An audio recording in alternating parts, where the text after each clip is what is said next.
Hoy continuamos entonces con nuestro estudio del libro de Génesis. Nos encontramos hoy en Génesis capítulo 3. Y quiero comenzar haciéndoles una pregunta. ¿Alguna vez usted ha comprado algo que parecía ser un muy buen producto o ha contratado un servicio que parecía ser la solución a todos sus problemas, pero ha terminado siendo estafado, timado y decepcionado? Una de las lecciones que rápidamente aprendemos cuando somos adultos es que hay que leer la letra pequeña siempre. Siempre hay que leer la letra pequeña. Porque abundan las ofertas y los estafadores que buscan simplemente convencernos de una oportunidad para sacar nuestro dinero, endeudarnos y quedar nosotros completamente desilusionados. Tan grande es esta realidad de la experiencia humana que hay frases que nos ayudan a describirlas. En Latinoamérica decíamos, no todo lo que brilla es oro. Aquí en España aprendí una mucho más interesante, no me vendas la moto. Pero independientemente de cuál frase queramos escuchar, la realidad es que hay estafadores, personas que quieren aprovecharse engañándonos, persuadiéndonos con palabras muy bonitas que suenan bien, pero con la única intención de dejarnos endeudados y también dejarnos insatisfechos. Nos dicen que este producto, este servicio va a cambiar nuestra vida, es lo que necesitamos, es la solución, pero lo único que encontramos es realmente decepción. El problema con las estafas es que no es fácilmente reconocible. Nadie va a poder diciendo, yo puedo reconocer todas las estafas. La razón por la que tienen éxito es precisamente porque son elaboradas con astucia para engañar a la persona ofreciendo y prometiendo cosas que realmente nunca entrega. Y cuando nos hacen la oferta, todo es maravilloso. El producto que anhelas a casi regalado. No va a tener ningún costo. ¿Cómo las cuotas? Aquí la publicidad engañosa en este país es increíble. Cuando usted va a comprar algo, usted ve que dice desde 2 euros. Pero no te dice el máximo. Cuesta 15. Oh, bueno, es desde. Pero la publicidad engañosa y las estafas son mucho más evidentes cuando usted quiere, a lo mejor, cambiar de compañía. Le ofrecen un servicio. Yo recuerdo que, constantemente recibo llamadas que me dicen, hola, buenas tardes, soy fulanito de tal empresa. ¿Sabes que tu empresa de gas te está robando? Inmediatamente, ¿no? Ya quieren de una vez captar el oído de la persona. Todo es maravilloso, todo es perfecto. El problema con eso es que cuando aceptamos la oferta, no nos damos cuenta que estamos adquiriendo a lo mejor una deuda por 2 años. En estos famosos contratos de permanencia, ¿no? Ahora, cuando tú te quieres cambiar, si el servicio es malo, no puedes hacerlo porque tienes 2 años de deuda que debes cumplir. Y si quieres salir de ese contrato, entonces tienes que pagar los 2 años completos. Estas estafas no son fácilmente reconocibles. Pero cuando somos engañados, los efectos se sienten de inmediato. ¿Cómo quedamos cuando compramos algo que pensamos que va a ser la felicidad y de repente nos damos cuenta que hemos sido estafados? Nos quedamos desilusionados, molestos a veces porque nos van a quitar del tonto, pero no solamente lo que sentimos, sino que terminamos con esta deuda. Y a lo mejor nuestra estabilidad económica no es la que la gente es porque ahora tengo que pagar. Y cuando se trata de estos compromisos, no importa la ignorancia, usted tiene que pagar porque aceptó la oferta. Usted dirá, bueno, ¿qué tiene que ver todo esto? Esto no es una clase de marketing y de cómo reconocer estas ofertas, pero esta ilustración, esta realidad en la vida del ser humano nos ayuda a entender qué fue lo que ocurrió en Génesis capítulo 3. Cuando nosotros vamos a la Biblia y vemos Génesis capítulo 3, estamos ante uno de los momentos más trágicos en la historia de la humanidad. Estamos en uno de los momentos más tristes, por no decir el más triste, de la especie humana. En ese momento, un estafador, un engañador, un mentiroso, guió a Eva y a su marido, a Adán y a Eva, al error por medio del engaño. Satanás engañó a la mujer para que hiciera aquello que no debía hacer. Y al igual que en una estafa, todo parecía maravilloso inicialmente, pero luego vieron las consecuencias del engaño. Así que quiero pedirles que me acompañen en la lectura de Génesis capítulo 3. Vamos a leer todo el capítulo, desde el versículo 1 hasta el versículo 24.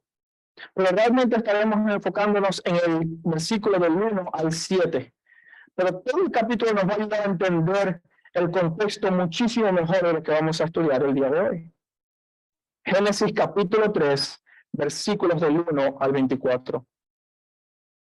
Pero la serpiente era astuta más que todos los animales del campo que Jehová Dios había hecho, la cual dijo a la mujer: ¿con que Dios os ha dicho, no comáis de todo árbol del huerto? Y la mujer respondió a la serpiente: del fruto de los árboles del huerto podemos comer, pero del fruto del árbol que está en medio del huerto, dijo Dios, no comeréis de él, ni le tocaréis, para que no muráis. Entonces la serpiente dijo a la mujer: no moriréis, sino que sabe Dios que el día que comáis de él serán abiertos vuestros ojos, y seréis como Dios sabiendo el bien y el mal. Y vio la mujer que el árbol era bueno para comer, y que era agradable a los ojos, y árbol codiciable para alcanzar la sabiduría, y tomó de su fruto y comió. Y dio también a su marido, el cual comió así como ella. Entonces fueron abiertos los ojos de ambos, y conocieron que estaban desnudos. Entonces cosieron hojas de higuera y se hicieron delantales. Y oyeron la voz de Dios que se paseaba en el huerto al aire del día. Y el hombre y su mujer se escondieron de la presencia de Jehová Dios entre los árboles del huerto. Mas Jehová Dios llamó al hombre y le dijo: ¿dónde estás tú? Y él respondió: oí tu voz en el huerto y tuve miedo porque estaba desnudo y me escondí. Y Dios le dijo: ¿quién te enseñó que estabas desnudo? ¿Has comido del árbol que yo te mandé no comieses? Y el hombre respondió: la mujer que me diste por compañera me dio del árbol, y yo comí. Entonces Jehová Dios dijo a la mujer: ¿qué es lo que has hecho? Y dijo la mujer: la serpiente me engañó y comí. Y Jehová dijo a la serpiente: por cuanto esto hiciste, maldita serás entre todas las bestias y entre todos los animales del campo. Sobre tu pecho andarás y polvo comerás todos los días de tu vida. Y pondré enemistad entre ti y la mujer, entre tu simiente y la simiente suya. Este te herirá en la cabeza y tú le herirás en el calcañar. Y la mujer dijo: multiplicaré en manera el dolor de tus preñeces. El dolor darás a luz a los hijos, y tu deseo será para tu marido, y él se enseñoreará de ti. Y al hombre le dijo: por cuanto obedeciste la voz de tu mujer, y comiste del árbol que te mandé diciendo, no comerás de él, maldita será la tierra por tu causa. Con dolor comerás de ella todos los días de tu vida. Espinos y cardos te producirá, y comerás plantas del campo. Con el sudor de tu rostro comerás el pan hasta que vuelvas a la tierra, porque de ella fuiste tomado, pues polvo eres, y al polvo volverás. Y llamó a Adán el nombre de su mujer Eva, por cuanto ella era madre de todos los vivientes. Y Jehová Dios hizo al hombre y a su mujer túnicas de pieles y los vistió. Y dijo Jehová Dios: he aquí el hombre es como uno de nosotros, sabiendo el bien y el mal. Ahora pues, que no alargue su mano y tome también del árbol de la vida y coma y viva para siempre. Y lo sacó Jehová del huerto del Edén para que labrase la tierra de que fue tomado. Echó pues fuera al hombre y puso al oriente del huerto del Edén querubines, y una espada encendida que se revolvía por todos lados para guardar el camino al árbol de la vida. Vamos a orar brevemente y poner este tiempo en las manos de Dios. Padre, gracias te damos por tu palabra y te pedimos que en esta hora que vamos a escuchar, especialmente un capítulo bastante triste en la historia de la redención, la caída del ser humano, que tu Espíritu Santo ilumine nuestras mentes y nos dé entendimiento, inteligencia, sabiduría para poder comprender lo que tú quieres enseñarnos. Muéstranos, oh Dios, cuál es la verdad de tu palabra. Confronta y conforta los corazones y que podamos ser diligentes en buscarte en todo tiempo. En Cristo Jesús oramos. Amén y amén. En primer lugar, lo que vemos es que la historia en la que nos encontramos hoy en Génesis 3 se desarrolla en un tiempo en el que Adán y Eva disfrutaban de todas las bendiciones del Señor. De hecho, se desarrolla en el contexto de Génesis 2. Dios creó al hombre y a la mujer perfectos, completos, sin necesidad alguna, sin lucha con el pecado, sin ningún tipo de problema, de frustración ni de dificultad, y estaban disfrutando de una comunión plena entre ellos mismos y con Dios. Eran verdaderamente bendecidos por Dios. Tenían absolutamente todo lo que necesitaban. Dios les había provisto de todo árbol del huerto excepto uno. Les había dado dominio, poder y liderazgo sobre toda la tierra. Y disfrutaban de una comunión con Dios que no estaba interrumpida. Disfrutaban de la presencia de Dios directa en el huerto del Edén. Ellos vivían verdaderamente en el paraíso. Cuando nosotros escuchamos la palabra paraíso, pensamos en un mundo sin problemas, sin dolor, donde seremos verdaderamente felices, donde descansaremos por la eternidad. Y lejos de ser un lugar imaginario, ese lugar verdaderamente existió en algún punto de la historia de la humanidad. Y Adán y Eva vivían en él. Ellos vivían en el huerto del Edén. Conocían perfectamente a Dios. Y en este escenario ideal en el que ellos se encontraban, se nos introduce un nuevo personaje en la historia que hasta este punto no habíamos conocido. Este personaje se menciona inmediatamente en el capítulo 3, versículo 1. Dice, pero la serpiente era astuta más que todos los animales. Estudiando este pasaje me di cuenta que en el hebreo serpiente es masculino, o sea que sería el serpiento. Pero nosotros no creemos en la identidad de género, entonces vamos a llamarlo la serpiente, como es en castellano. Esta serpiente que se nos introduce, que es descrita como la más astuta de todas las bestias del campo que Jehová Dios había hecho. Y esta serpiente comienza un diálogo con Eva. Y vemos lo que dice todo el versículo 1. Pero la serpiente era astuta, más que todos los animales del campo que Jehová Dios había hecho, la cual dijo a la mujer, con que Dios os ha dicho, no comáis de todo árbol del huerto. Ahora bien, la serpiente claramente era un animal astuto. Pero esta serpiente en concreto no era una serpiente igual, no era una serpiente común y corriente a todas las demás que Dios había hecho. La Escritura más adelante nos va a decir que esta serpiente realmente se trata de Satanás. El apóstol Juan en Apocalipsis capítulo 12, versículo 9 dice, y fue lanzado fuera el gran dragón, la serpiente antigua que se llama Diablo y Satanás, el cual engaña al mundo entero, fue arrojado de la tierra y sus ángeles fueron arrojados con él. Esta serpiente realmente era una encarnación, una manifestación física de Satanás, el adversario de Dios.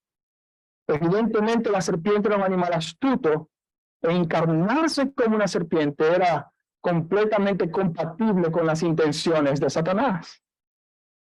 Esta serpiente es descrita como astuta. Ahora, en el castellano muchas veces nosotros no vemos lo que en el idioma original el autor quiere comunicar. Y cuando se describe a la serpiente como astuta, En el hebreo se usa la palabra ahum. Y esta es una palabra que es la misma palabra que se usa para describir en Génesis capítulo 2, versículo 25, la desnudez del ser humano. Fíjense lo que dice. Y estaban ambos desnudos. Esta palabra desnudos es la palabra ahumim. Es la misma palabra que se usa para describir la astucia de la serpiente. El idioma hebreo tiene estas cosas.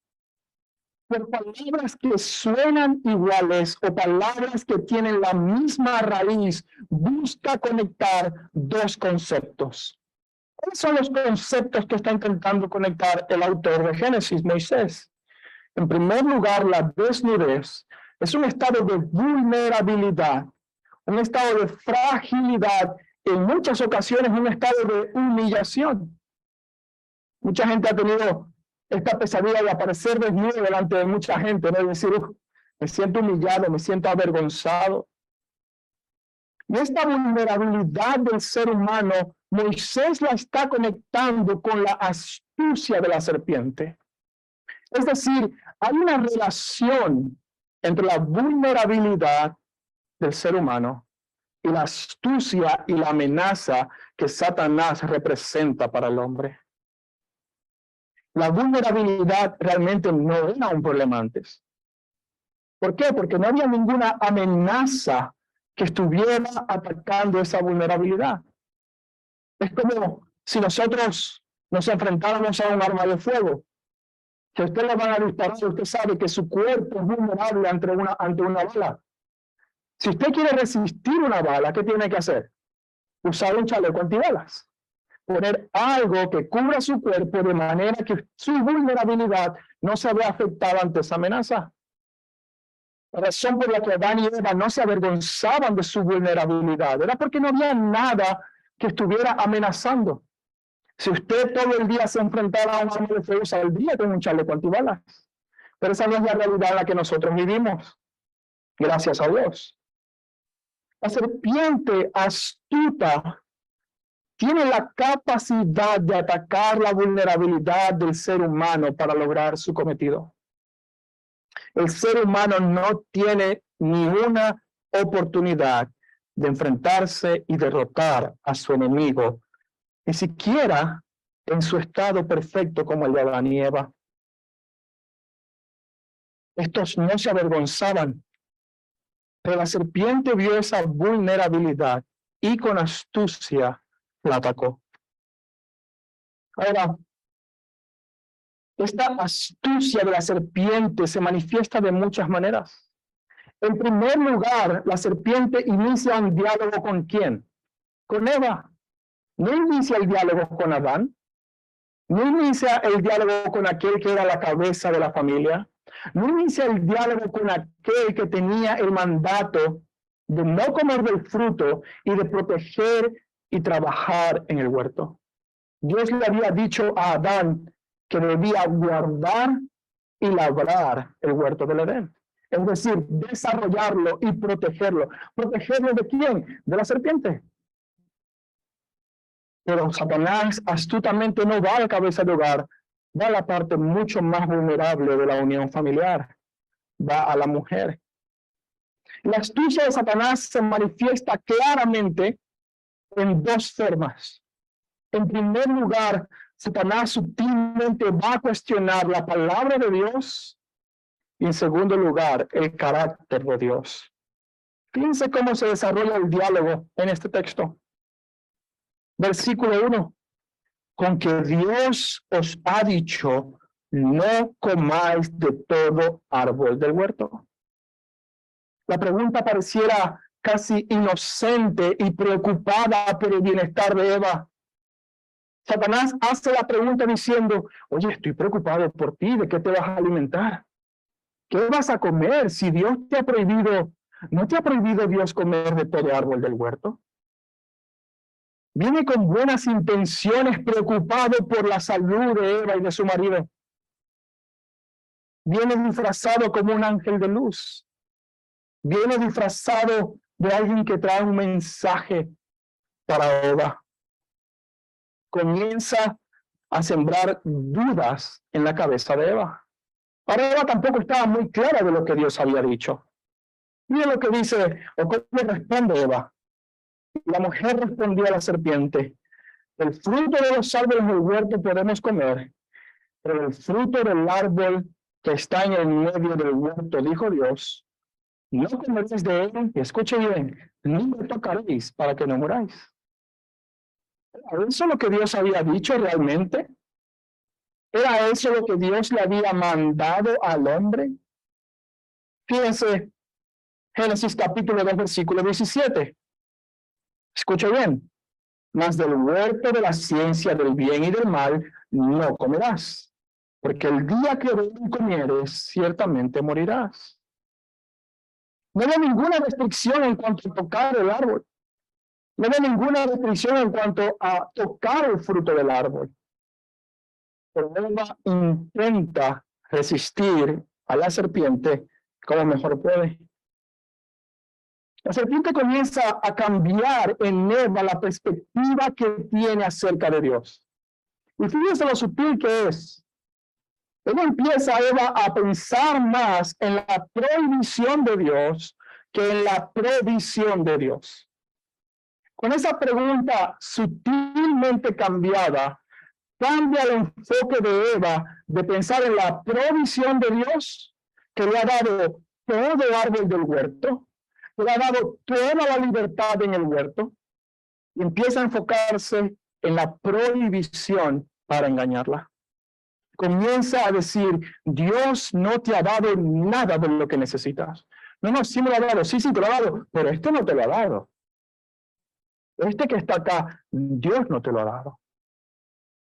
Él comienza a distorsionar la palabra de Dios, haciéndole creer a Eva que la prohibición es mayor que la provisión. Hermanos, cualquier persona o iglesia que intente llevarnos más a enfocarnos en la prohibición de Dios, que en su provisión y su bondad quiere llevarnos al error. Cuando una persona te dice, ay, pero ¿por qué Dios no te habrá sanado? ¿Será que tienes falta de fe? Ay, pero ¿por qué Dios no te ha dado un marido o una esposa? Ay, pero ¿por qué Dios no te ha dado ese trabajo que tanto quieres? Ay, pero ¿por qué Dios no te habrá dado esto o aquello? ¿Qué estará pasando? Lo que quiere hacer es crear en ti duda acerca de lo que Dios te ha dicho. Lo que quiere hacer es crear duda en ti acerca de quién es el Dios que te ha salvado.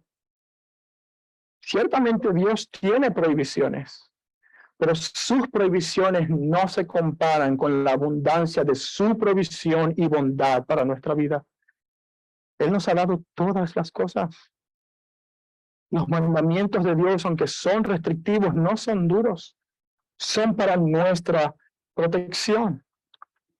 Pero la serpiente no está contenta solamente cambiando el enfoque que Eva tiene acerca de la palabra de Dios, sino que también minimiza la advertencia de Dios y las consecuencias del pecado. Dios dijo en el versículo 17, porque el día que de él comieres, ciertamente morirás. ¿Y qué dice la serpiente? Versículo 4 del capítulo 3. Entonces la serpiente dijo a la mujer, no moriréis, sino que sabe Dios que el día que comáis de él, serán abiertos vuestros ojos. En el hebreo esto tiene mucha más fuerza, porque es una doble negación. Es como si la serpiente estuviera diciendo, no, pero es que no vas a morir. No vas a morir. Dios sabe que no vas a morir en verdad. Es mentira lo que Dios te está diciendo. No es tan grave la cosa. No es tan malo como piensas que es. No es tan restrictivo como piensas que es. En aquella advertencia que Dios dice, cuidado y peligro, la serpiente dice, bien pueda, aprovecha tu oportunidad. Es un ataque directo a la palabra de Dios, cambiando el enfoque y minimizando la consecuencia del pecado. Pero no solamente esto es lo que está atacando la serpiente. Al atacar la palabra de Dios, lo que la serpiente está atacando de manera indirecta es el carácter de Dios. La manera en cómo responde el versículo 5 es realmente detestable. Fíjense lo que pone en duda la veracidad de Dios. Pone en duda la honestidad de Dios, la bondad de Dios, la provisión de Dios, el buen deseo de Dios y la buena disposición de bendecir a sus criaturas. Fíjense lo que dice. No morirás, versículo 5, sino que sabe Dios que el día que de él comieres, no morirás, sino que tus ojos serán abiertos. Dios no quiere que tus ojos sean abiertos. Por eso te prohíbe comer del fruto. Dios no quiere que tú conozcas la felicidad verdadera. Por eso te pone esta prohibición. Por eso te oprime. Por eso ejerce ese dominio sobre ti. Porque Él no quiere que tú seas feliz. Él no quiere que tú tengas aquello que te va a hacer completamente humano. Aquello que te va a hacer satisfecho por toda la vida. Dios no quiere eso para ti. Él sabe que si tú obtienes esto vas a ser feliz y eso no es lo que Él quiere. Dios es un Dios mezquino y egoísta. No es bondadoso y no es aquel que bendice a aquellos que ha creado. En otras palabras, Dios no te ha dado lo que necesitas para ser feliz. Tu humanidad no la vas a poder experimentar al máximo hasta que no tengas aquello que Dios te está prohibiendo. Él no es un Dios bueno. Es un Dios mezquino. Y te ha creado para que sufras. Todas las sutilezas de Satanás ponen siempre en duda el carácter de Dios y la palabra de Dios. El profesor Grant Horner es profesor del seminario, un seminario en Florida, experto en literatura, filosofía y teología, describe el engaño de Satanás hacia Eva de la siguiente manera. Escucha bien lo que dice. Hablando de Satanás, dice, él debe hacer dudar a Eva de lo que Dios ha dicho. Y debe hacerle sentir que Dios es un mentiroso y un celoso que no quiere que ella obtenga algo. Lo que implica que a Eva le falta algo bueno. En palabras simples, Satanás debe convencer a Eva de que ella no es realmente lo que es, perfecta y completa, para convertirla en algo que ella no era, rota y vacía. Eva tenía ya la perfección y la plenitud completa. No le faltaba absolutamente nada. Vivía en el paraíso. Tenía a su disposición todas las cosas. Y Satanás tiene que convencerla. No eres perfecta y completa. No estás en el estado que Dios te ha dicho que estás. Sino que realmente estás rota y vacía hasta que comas de ese árbol.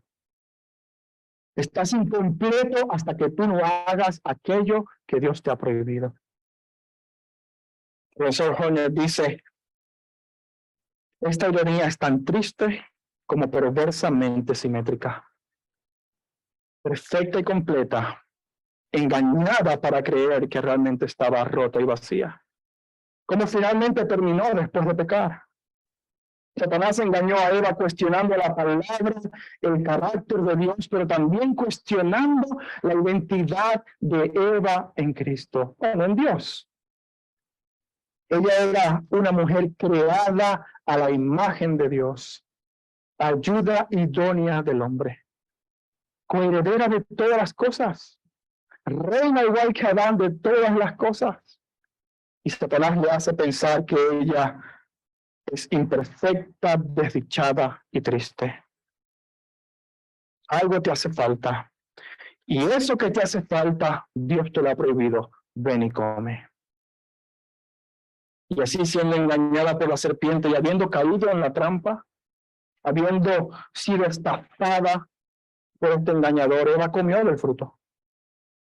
Génesis 3:6 es realmente uno de los versículos más tristes de toda la Escritura. Creo que muchas veces no meditamos en la profundidad y la gravedad de este texto.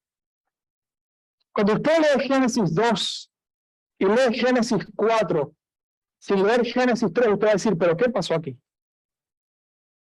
Porque termina con una pareja en perfecta armonía y felicidad, y el 4 comienza con dos hermanos matándose, con odios, celos y homicidio. La explicación para esta diferencia en dos escenarios está en Génesis 3. Ahí es donde está la tragedia. Ahí es donde encontramos la explicación de cómo el perfecto orden terminó en el caos que todos experimentamos hoy en día. ¿Cómo es que nuestro trabajo ahora ya no nos satisface? ¿Cómo es que ahora luchamos en la vida? ¿Cómo es que ahora todo es tan difícil? Todo es tan poco duradero. Todo es tan decepcionante. Hay guerras, pleitos, hay momentos de felicidad, pero que duran tan poco. La explicación está en Génesis capítulo 3, versículo 6. Y vio la mujer que el árbol era bueno para comer y que era agradable a los ojos, y árbol codiciable para alcanzar sabiduría. Realmente no había un problema con el árbol. El árbol en sí mismo era bueno. Génesis 1:31 nos dice que Dios creó todas las cosas y vio que eran buenas y buenas en gran manera. Eso incluye el árbol de la ciencia del bien y del mal. Eso incluye este árbol del que no debían comer. El árbol realmente no era nada malo.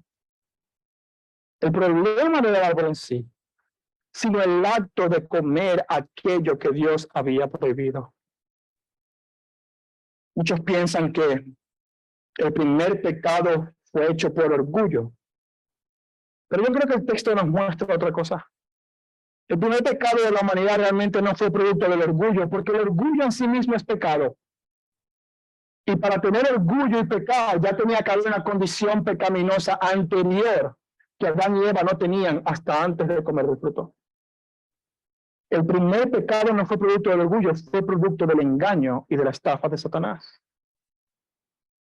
El primer pecado fue producto de la mentira que Satanás le hizo creer a Eva. El apóstol Pablo lo explica así en 1 Timoteo capítulo 2, versículo 14. Mira cómo él describe la interacción entre Eva y la serpiente. Esto es Pablo hablando. Y Adán no fue engañado, sino la mujer, siendo engañada, incurrió en transgresión.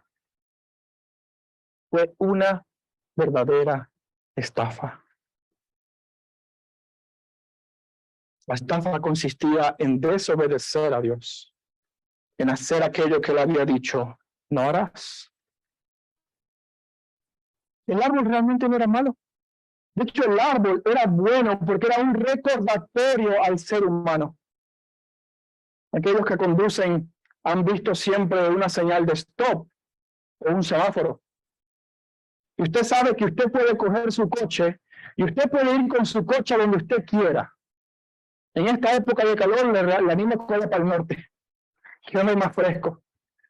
Nadie le impide a usted coger su coche y conducir a donde usted quiera. Pero hay leyes que le recuerdan que usted no es autónomo en la carretera. Hay una señal de stop que le dice que usted está obligado a parar porque hay un peligro. Hay un semáforo que le dice a usted cuándo puede ir y cuándo tiene que detenerse. Pues de esa misma manera, el árbol no era malo en sí mismo.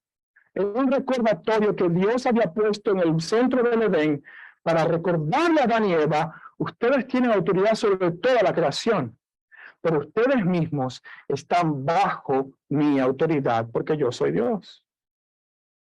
Piénsenlo bien. Dios ya los había hecho a ellos jueces y reyes de la tierra. Ellos debían sojuzgar la tierra. ¿Qué más autoridad podían tener? Ellos ya sabían que era algo malo comer del fruto. Ellos ya eran la imagen de Dios. La serpiente le dice, seréis como Dios, pero ya lo eran. Era la representación de Dios ante la creación. Poseían aquello que los teólogos llaman el imago Dei, la imagen de Dios misma impregnada en su ser. Eran el reflejo de Dios y debían actuar como Dios en la creación. Ya poseían la tierra y todo su disfrute. Ya eran completos, perfectos y bendecidos por Dios. ¿Qué más podían pedir? Al comer del fruto, ellos lo que estaban era negando la autoridad de Dios sobre sus vidas. Como cuando usted se pasa un semáforo en alto. Dice, semáforo, no me importas. Y sigo. Exactamente eso hicieron a la nieva. Señal de stop, me da igual. Fruto prohibido, me lo como. Dios la autoridad, no señor. Yo soy la autoridad. Realmente no se trataba tanto de saber el bien y el mal, como de decidir por uno mismo lo que es correcto y lo que es incorrecto. El ser humano fue engañado porque pensó que al comer tomaría el lugar de Dios, pero terminó siendo condenado. Es como cuando usted habla con alguien y le dice, oye, no, es que el adulterio es pecado. Porque la Biblia lo dice. ¿Y qué pasa que la Biblia lo diga? Me da igual que la Biblia lo diga. A mí me gusta, lo hago y ya está, y soy feliz. Nuestra sociedad está tan impregnada con esa consecuencia de la caída, esa consecuencia de querer determinar por nosotros mismos lo que es bueno y lo que es malo. Y decirle a Dios, no, no te voy a obedecer porque aquí quien dicta las órdenes soy yo. Hermanos y queridos amigos, esta es una actitud que todo ser humano tiene, incluyéndome. Todo ser humano tiene esa misma actitud desafiante y de rechazo a la autoridad de Dios. Y esa es la gran estafa en el Edén. La gran mentira en el Edén. Desobedece a Dios y serás mayor que Él. Desobedece a Dios y experimentarás verdaderamente lo que es la felicidad. Pero igual que cualquier otra estafa, la ilusión rápidamente se convirtió en decepción. Toda estafa a su tiempo comienza a bofetearte en la cara diciendo, tonto, tonto, tonto, caíste en mi trampa. Y Adán y Eva no fueron la excepción. Rápidamente comenzaron a sentir el peso de su decisión.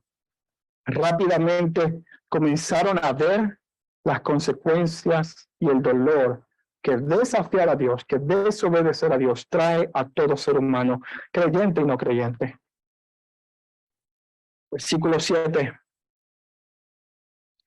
Entonces fueron abiertos los ojos de ambos y conocieron que estaban desnudos. Entonces cosieron hojas de higuera y se hicieron delantales. Fíjense el paralelismo que hay entre el capítulo 2, versículo 25 y el capítulo 3, versículo 7. En uno, un matrimonio feliz, desnudos y sin vergüenza. Pero en el otro, un matrimonio que ahora ve la vulnerabilidad del otro y ya no puede ni confiar en su esposa ni en su esposo. Lo que antes no era un motivo de vergüenza, ahora causa temor, pavor y humillación, al punto de que tienen que cubrirse el uno del otro. Si usted no puede ser vulnerable frente a su cónyuge, ¿delante de quién lo será? Si la relación más íntima en el ser humano es la relación matrimonial, y en esa relación ya entonces comienza a haber desconfianza, ¿en quién podremos confiar? Les prometieron el deleite, la gloria, el gozo y empezaron a conocer el dolor, el sufrimiento, la humillación y la desconfianza.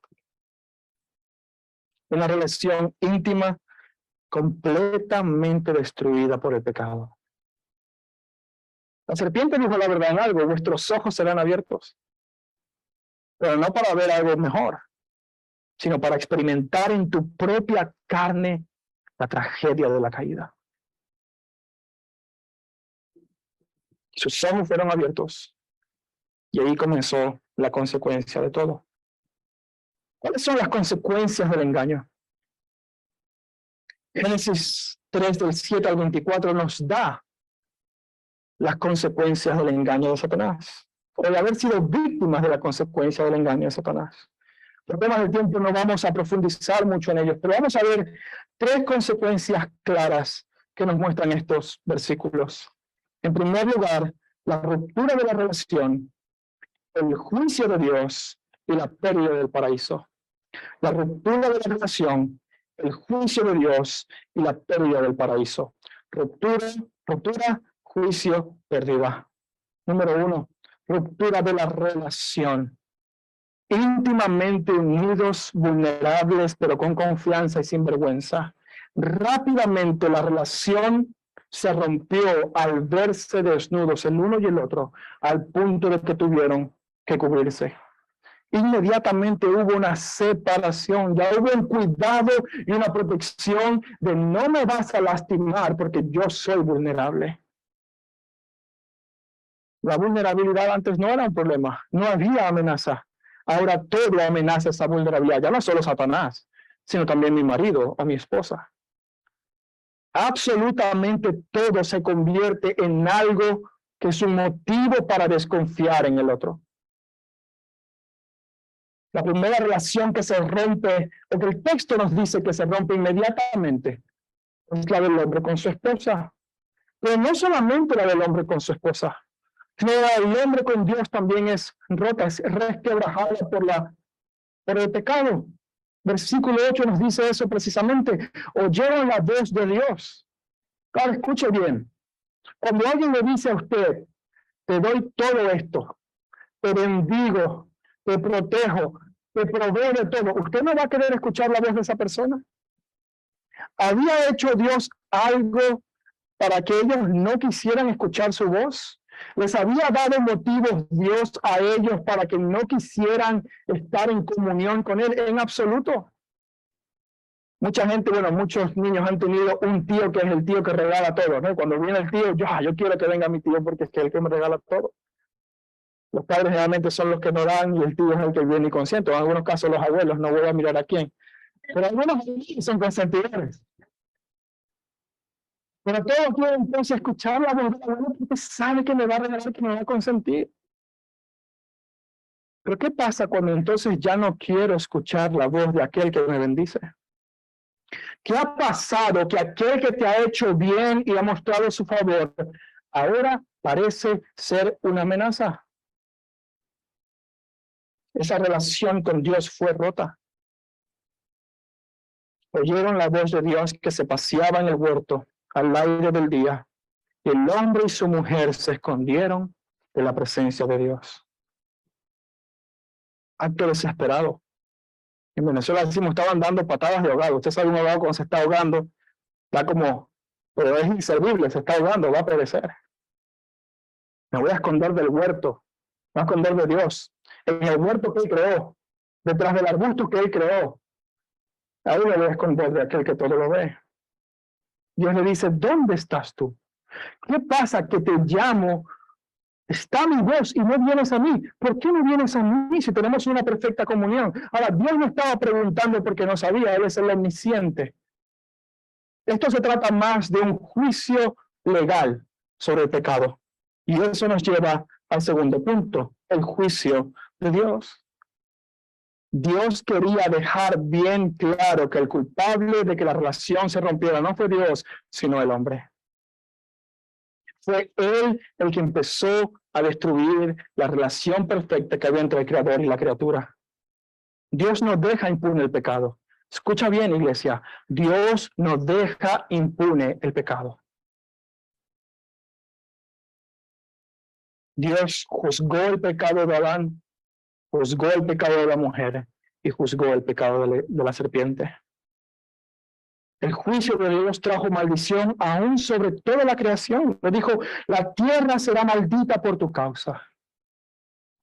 La tierra misma será maldecida por tu transgresión. Adán, tú eres el culpable de que las cosas no funcionen en el mundo. Ese es el juicio de Dios. Lo mismo la serpiente fue juzgada por su maldad.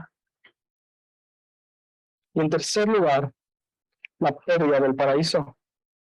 La historia comenzaba en un escenario ideal, aquel lugar perfecto, pero termina en el versículo 22 diciendo: aquí el hombre es como uno de nosotros, sabiendo el bien y el mal. Ahora pues no alargue su mano y tome también del árbol de la vida y coma y viva para siempre. Y lo sacó Jehová del huerto del Edén. Miren la diferencia. Miren la diferencia. Génesis capítulo 2, versículo 15. Tomó pues Jehová al hombre y lo puso en el huerto del Edén. Bendición, protección y provisión. Génesis 3:23. Lo sacó Jehová del huerto del Edén. Fuera desterrado por siempre del paraíso. ¿Ven la tragedia? Creo que muchas veces somos insensibles a entender la profundidad de esta tragedia para nosotros. ¿Cuántos han sido despedidos aquí de algún trabajo en alguna vez? Un trabajo en el que a lo mejor por años habían tenido, porque les daba mucha satisfacción, y de repente de la noche a la mañana ya no lo tienen. Es un ejemplo tonto y pequeño comparado con lo que ocurrió aquí. Porque Adán no solamente perdió su trabajo, perdió todo aquello que le hacía feliz. Su relación con Dios, su relación con su mujer y la bendición de Dios. Dios lo tomó, Dios lo sacó por su pecado. Hablaremos mucho más de esto en el siguiente sermón. Pero estas consecuencias de Adán y Eva no solamente afectaron a Adán y a Eva. Lo que vamos a ver en el resto del libro de Génesis es que cada descendiente de Adán nació en un entorno hostil, porque no nació en el Edén, nació fuera del Edén, pero nació con la nueva inclinación del corazón humano a desobedecer y rechazar a Dios. Ahora empezaban a haber celos y contiendas. Si la relación más íntima de un ser humano es la matrimonial, la segunda es con el resto de su familia. Y si ya en la familia, en el seno del matrimonio, ya no había confianza, miren lo que ocurrió con los hermanos. Uno mató a otro por celos y por envidia. ¿Usted se imagina que su hermano le amenace de muerte? Que diga: te voy a matar, te odio tanto, te desprecio tanto que te voy a matar. Eso fue lo que ocurrió con Caín y Abel. Y fue lo que ocurrió en el resto de la historia. Lo vemos: pleitos, contiendas, desastre, homicidios, violaciones, todo consecuencia del pecado de Adán y Eva. La transgresión de Adán causó un daño profundo en el ser humano. Por medio de su pecado, los primeros seres humanos afectaron al resto de la humanidad para siempre. A alguno quizás le parecerá esto injusto, porque dirá: pero ¿cómo es posible que si Adán y Eva fueron los que pecaron, yo tenga que nacer fuera del Edén? Si yo ni siquiera había nacido, ¿cómo pude haber comido el fruto? ¿Por qué soy castigado yo por culpa de estos dos tontos? Bueno, lo que tenemos que entender es que Adán y Eva, especialmente Adán, fue creado en representación de toda la humanidad. La bendición de Dios iba a continuar por medio de Adán, porque él dijo: fructificad y multiplicaos. Todos los descendientes de Adán iban a nacer con la bendición de Dios si él se mantenía fiel al pacto que Dios había hecho con él. Pero de esa misma manera, la maldición que vino por culpa de su transgresión afecta a todos sus descendientes. Algo que me ayuda a mí a entender esto son los deportes. En noviembre se va a celebrar en Qatar el Mundial de Fútbol. Y cuando un país envía a su selección, lo envía como representantes no solamente de ellos mismos, sino de todo el país.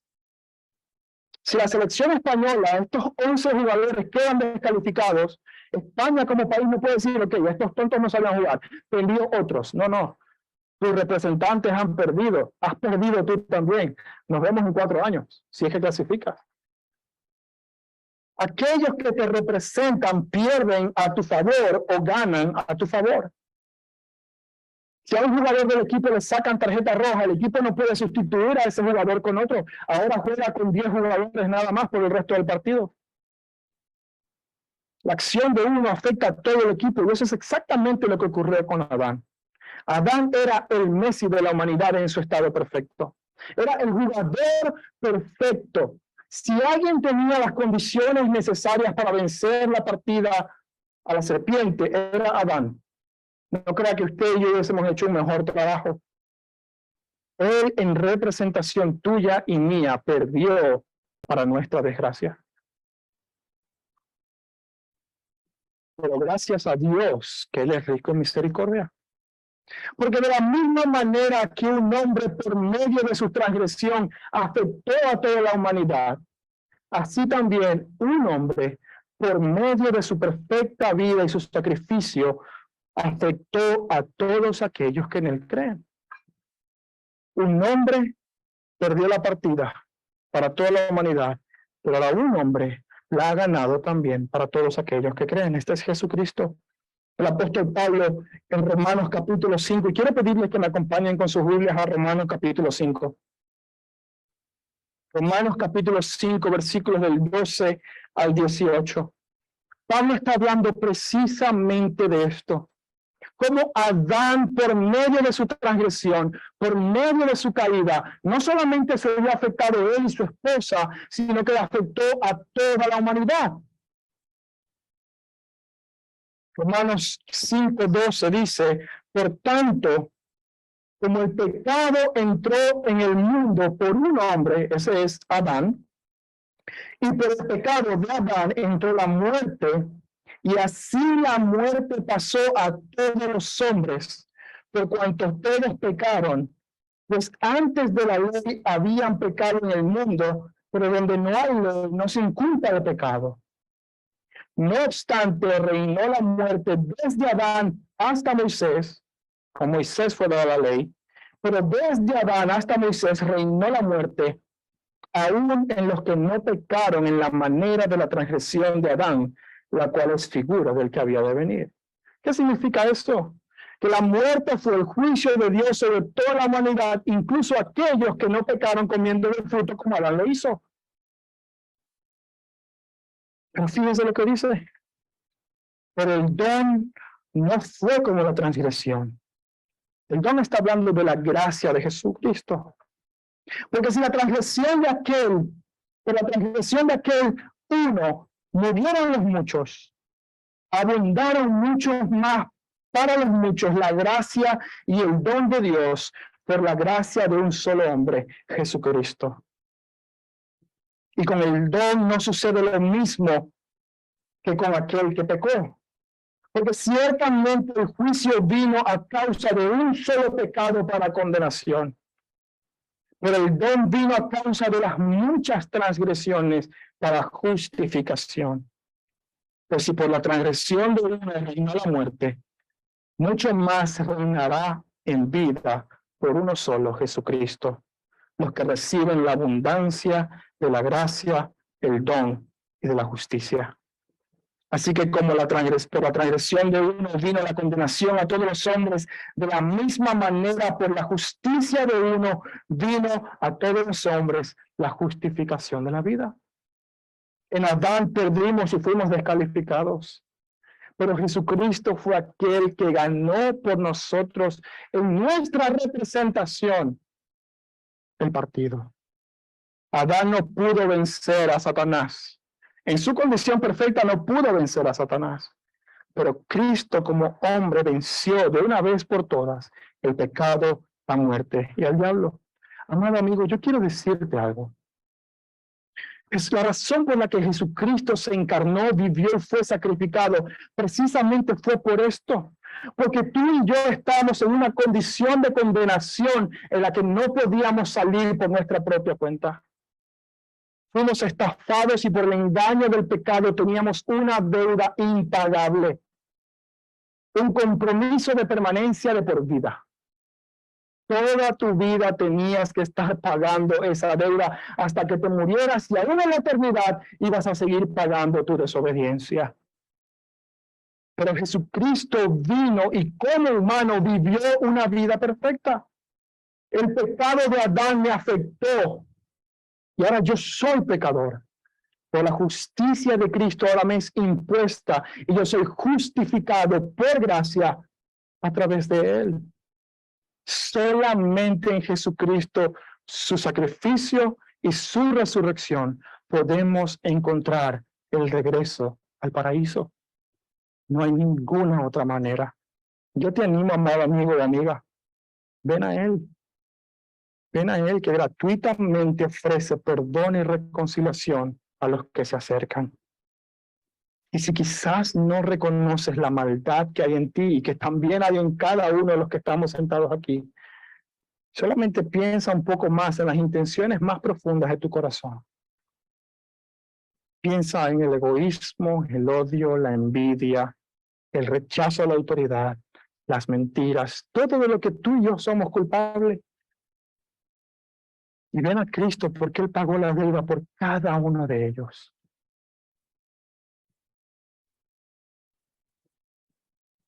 El pecado es verdaderamente una cosa grave.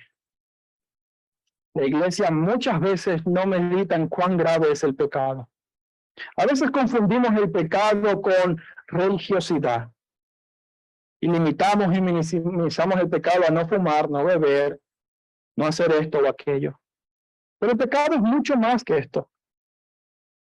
Si pudiéramos resumir lo que significa el pecado en base a lo que hemos aprendido en Génesis 3, podríamos decir que es todo aquello que cuestiona la palabra y el carácter de Dios, prometiendo un bien mayor, pero entregando dolor, sufrimiento, juicio y pérdida. Es todo aquello que cuestiona la palabra y el carácter de Dios, prometiendo un bien mayor, pero que solo produce ruptura, pérdida y juicio. Los lectores originales de este capítulo de la Biblia del pueblo de Israel, aquellos que iban a entrar en la tierra prometida y se iban a encontrar con naciones que eran completamente paganas, naciones que hacían sacrificios humanos, a los bebés los sacrificaban en actos sexuales, hacían orgías, todo tipo de clase de locura. Y Dios nos dice, vas a entrar en contacto con este pueblo, no te casarás con sus mujeres, ni tus mujeres darás en casamiento a ellos. Los sacarás de la tierra. Dios le dio una prohibición, de la misma manera que le dio una prohibición a Adán y Eva en el huerto del Edén. Y ellos recibían este libro antes de entrar a la tierra prometida. Les decía, no harás esto. Y la razón por la que Dios no quería que se casaran era porque sabía que las mujeres fácilmente iban a influenciar a los hombres a apartarse de Dios. ¿Sabía usted que Israel terminó sacrificando a sus hijos a los dioses paganos? ¿Sabía usted que Israel fue cautiva a Babilonia, primero a los asirios y luego a Babilonia, desterrados de la tierra prometida por su desobediencia, igual que Adán y Eva lo fueron del Edén? Dios puso a Adán y lo sacó del Edén. Dios puso a Israel en la tierra prometida y lo sacó porque no advirtieron el engaño de Satanás que iba a procurar desviarlos. Piensa en Sansón. Piensa en Salomón.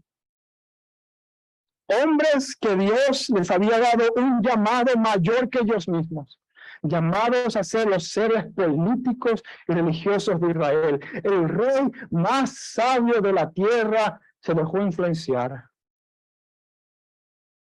y terminó pecando contra su Dios. El pecado es tan grave que nosotros como iglesia debemos entender que procura engañarnos dándonos un bien mayor que luego no nos da. Esta es la preocupación del apóstol Pablo hacia la iglesia de Corinto. En 2 Corintios capítulo 11, versículo 1 al 3, fíjense lo que Pablo habla con la iglesia. Y fíjense cómo él usa Génesis 3 y el engaño de la serpiente a Eva para advertir a la iglesia de que no se dejen engañar. Ojalá que toleraseis, dice Pablo, un poco de la locura. Sí, toleradme, porque es solo con celo de Dios. Pues os he desposado con un solo esposo para presentaros como una virgen pura a Cristo. Lo que Pablo está diciendo es, no quiero que se aparten del evangelio. Quiero que guarden la fe y se mantengan firmes en Cristo, porque con Cristo sois desposados. Pero fíjense lo que dice. Pero temo que como la serpiente con su astucia engañó a Eva, vuestros sentidos sean de alguna manera extraviados de la sincera fidelidad a Cristo. De la misma manera que Satanás engañó a Eva, Satanás procura engañar a la iglesia. ¿Para qué? Para que la profunda devoción a Cristo sea cada vez menor. Para que nuestra profunda sujeción a la autoridad de Cristo sea cada vez menor. Para que nuestra mente comience a ver dudas acerca de la palabra y el carácter de Dios. La iglesia debe estar atenta, entendiendo que hay un enemigo, un estafador, que quiere infiltrarse en la iglesia para desviar y engañar a muchos. Ahora, ¿cómo podemos nosotros como iglesia protegernos del engaño? ¿Cómo podemos nosotros estar atentos a los intentos de Satanás de engañarnos? Yo creo que el pasaje de Génesis 3 nos ayuda en algún sentido. En primer lugar, para evitar el engaño, debemos conocer la palabra de Dios. Amados, si no conoces la palabra de Dios, eres completamente manipulable. Eres como un niño manipulable. Cualquier persona, líder religioso, puede venir y manipularte para su propio provecho. ¿No hemos visto eso en la historia de la iglesia? ¿Cuántos pastores no se enriquecen a costillas de los feligreses? ¿Cuántos pastores no han caído en pecado porque se hacen ver como perfectos y terminan defraudando a la congregación?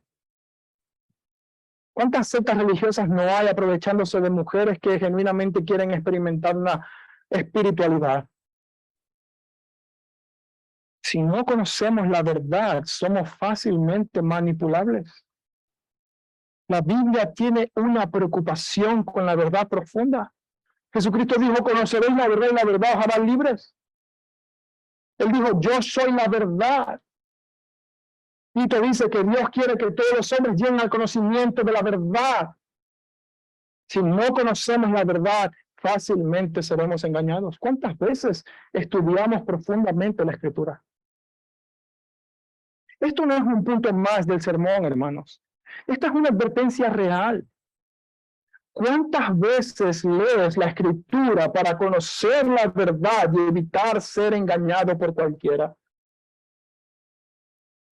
Por eso en nuestra iglesia hacemos tanto énfasis en que la gente conozca la Escritura por sí mismo. Porque yo no puedo parar aquí y decir cualquier cosa y tú te lo vas a creer. Yo puedo venir aquí y decir, mira, yo soy pastor, vas esto, aquello, y puedo aprovecharme de ti. Si no conoces la verdad, vas a caer en el engaño. La autoridad no está en un hombre, está en la palabra de Dios. La sabiduría, como explicaba nuestro hermano Norvin, no está en nosotros mismos, está en la palabra de Dios. ¿Cómo sabes que lo que crees es verdad? ¿Cómo sabes que lo que te están enseñando es verdad si tú mismo no estudias a profundidad la palabra de Dios?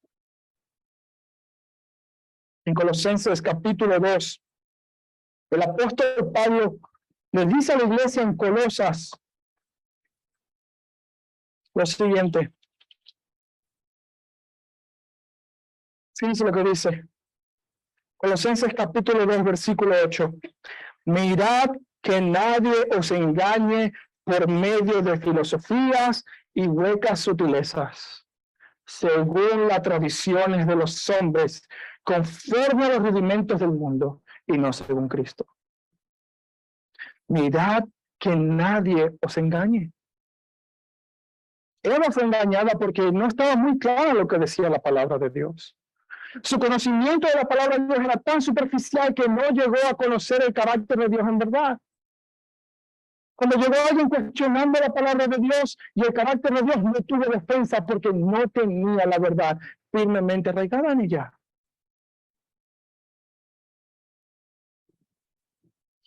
Versículo 4 de Colosenses 2. Y esto os digo para que nadie os engañe con palabras persuasivas. Satanás está procurando engañarte.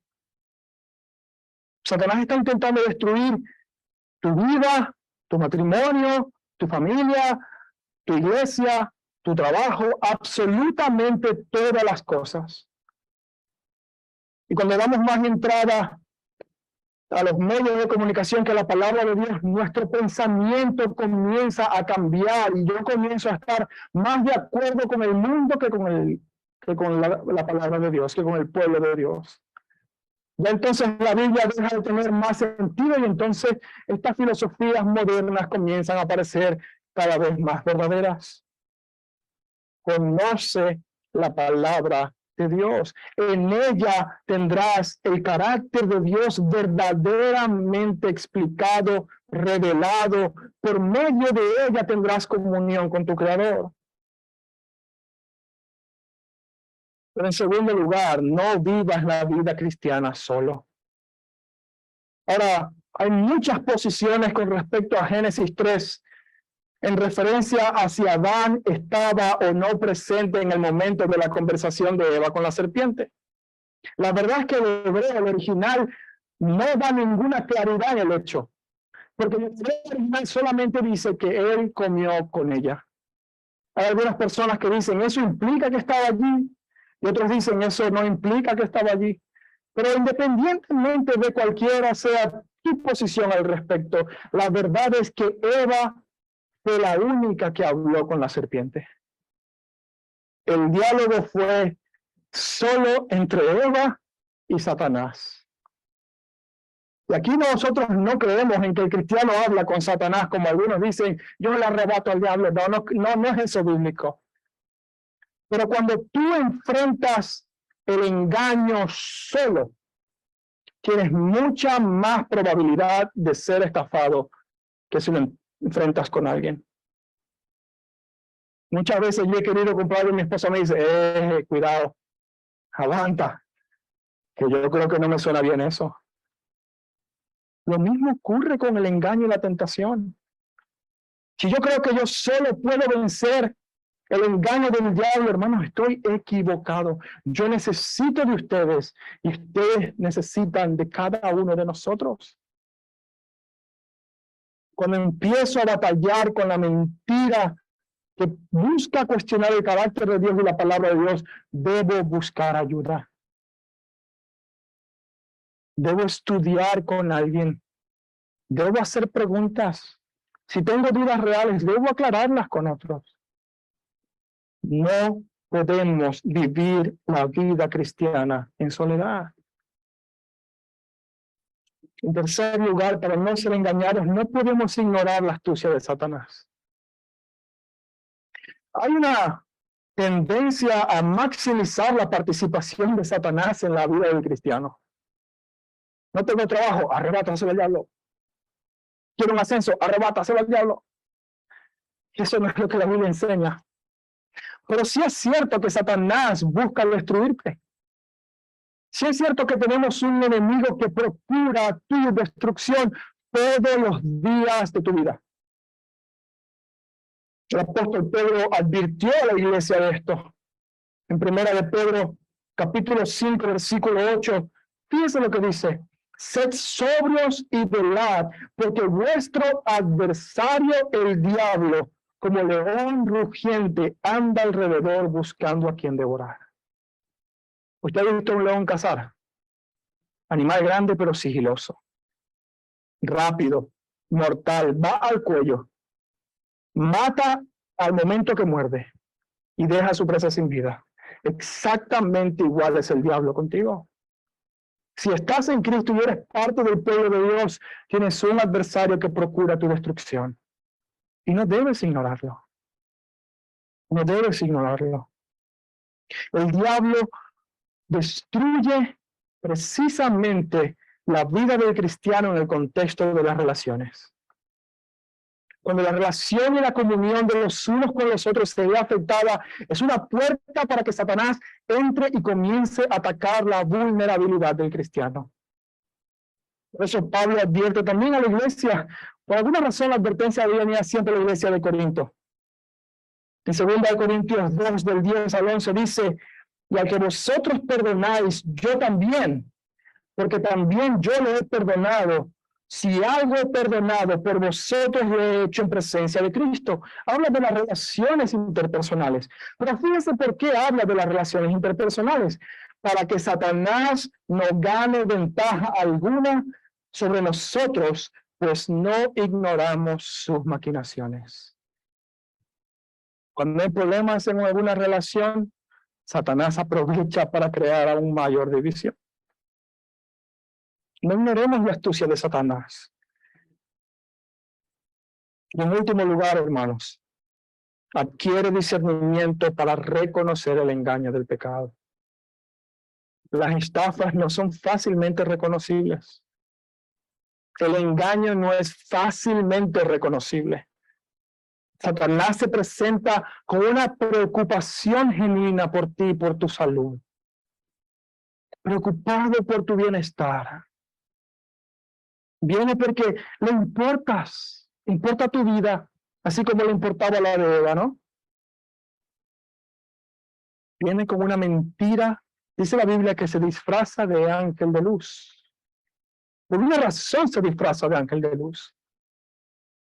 Usted sabía, quiero usar un ejemplo que es realmente grotesco, pero que nos ayuda a ilustrar esto. ¿Sabía que la mayoría de aquellos que abusan de niños son personas de confianza? ¿Sabe por qué? Porque tiene que tener confianza para poder acceder al niño.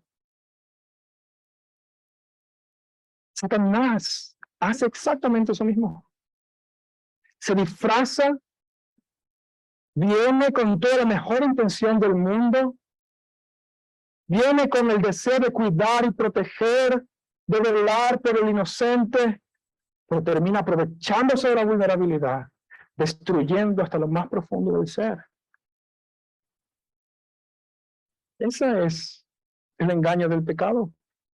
Y muchas veces no lo reconocemos porque tenemos falta de discernimiento. De la misma manera que Satanás le dijo a Eva, eres imperfecta, eres desdichada, tú no tienes lo que necesitas, Dios es malo, no es bondadoso, así viene Satanás a ti. Cualquiera que sea la tentación por la que estés pasando. Hermanos, el pecado buscará siempre engañarnos, poniendo en duda la palabra y el carácter de Dios, prometiendo algo bueno, pero entregando solamente ruptura, pérdida y juicio. Oremos para que el Señor nos permita estar vigilantes, que nos permita protegernos del engaño y que no seamos estafados más de lo que ya hemos sido por el pecado en nuestra vida, sino que vivamos conforme a la voluntad de Dios, agradándole en todo. Oremos. Padre, nuestra vulnerabilidad es tan grande. Nuestra debilidad es tan presente, es tan real para nosotros, que muchas veces pensamos que podemos vencer el pecado, que podemos vencer el engaño de Satanás sin tu palabra, sin nuestros hermanos, sin los medios de gracia. Y lo único que experimentamos, Señor, es el producto de la estafa, la decepción, el dolor y el sufrimiento. Pero te rogamos, oh Dios, que nos ayudes a ser vigilantes, que podamos cada vez más tener más discernimiento, aprender cada vez más de lo que dice tu palabra. Que no pongamos en duda en ningún momento ni tu palabra ni tu carácter, sino que confiemos en ti en todo momento. Que lleguemos a tal conocimiento tuyo, que tengamos la certeza de tu bondad y tu favor en nuestra vida, aun cuando las cosas no vayan como esperamos. Que Satanás no use esas ocasiones para tentarnos y desviarnos en el error,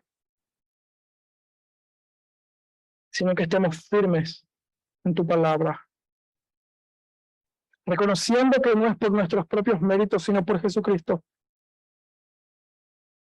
que el paraíso ha sido perdido, pero que el paraíso también ha sido ganado para nosotros por un hombre, tu Hijo Jesucristo.